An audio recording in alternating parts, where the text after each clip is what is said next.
Quran, Prophet Muhammad, peace be upon him, appears exactly 4 times. Now compare that to Prophet Ibrahim, who was mentioned 69 times. That massive statistical gap forces us to look closer. What exactly makes this one man, living thousands of years ago in ancient Babylon, the foundational reference point for everything we believe today? To understand his significance, we have to start here.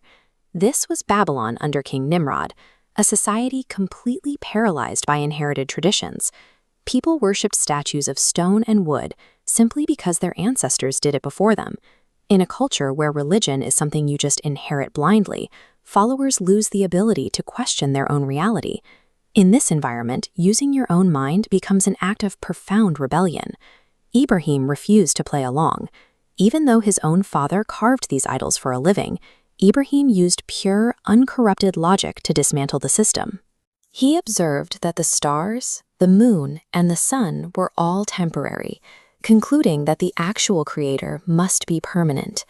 He openly defied the empire by destroying their powerless statues.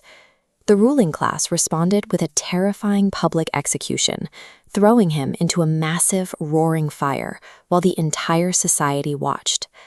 Allah commanded the fire to be cool and peaceful, and Ibrahim survived entirely unharmed.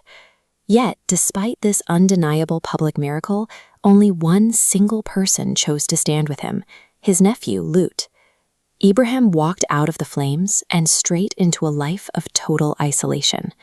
This first stage of faith demands the courage to prioritize truth, even if it leaves you standing entirely alone against your own culture.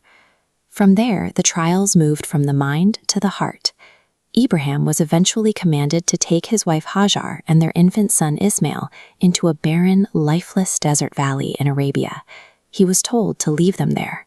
Just imagine the emotional weight walking away from your family in a landscape with zero food, water, or human contact. Hajar did not panic. She asked a single, anchoring question. Did Allah command you to do this? When Ibrahim said yes, she placed her absolute, unwavering trust in the divine decree, knowing they would not be abandoned. Inside this modern architecture today, you can still see the original rugged rock formations.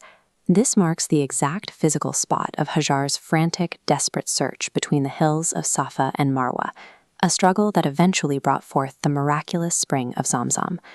That solitary act of emotional trust in a desolate desert provided the physical and spiritual foundation for an entire civilization. The final test arrived years later in a dream. After waiting decades for a child, Ibrahim was commanded to sacrifice his beloved son, Ismail. This command shatters earthly logic. It pushes against the most deep-seated biological instincts a human possesses. Both father and son submitted to the command, and right at the moment of absolute submission, Allah intervened, replacing Ismail with a ram. The sacrifice demonstrates that the peak of faith is the ability to surrender your most cherished earthly attachments to the divine will.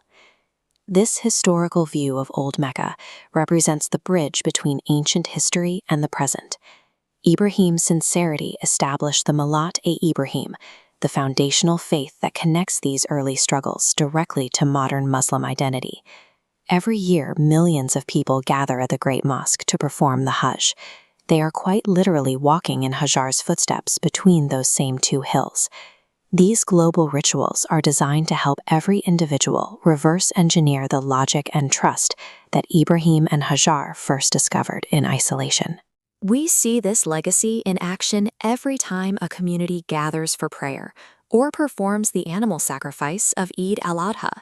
It is a recurring reminder to prioritize the Creator above our own earthly attachments. Ibrahim's life reveals a specific progression, using the intellect to challenge a blind society, maintaining trust through the barren desert, and finally surrendering the ego entirely. This forces us to look at our own lives. What are the modern idols in your own society that you need to challenge using the same logic Ibrahim used thousands of years ago? Drop a comment below and let me know which of these 3 stages resonates most with the struggles you are facing right now. Don't forget to like, subscribe, and turn on notifications so you never miss a journey down the prophetic path. Until next time, keep seeking the truth.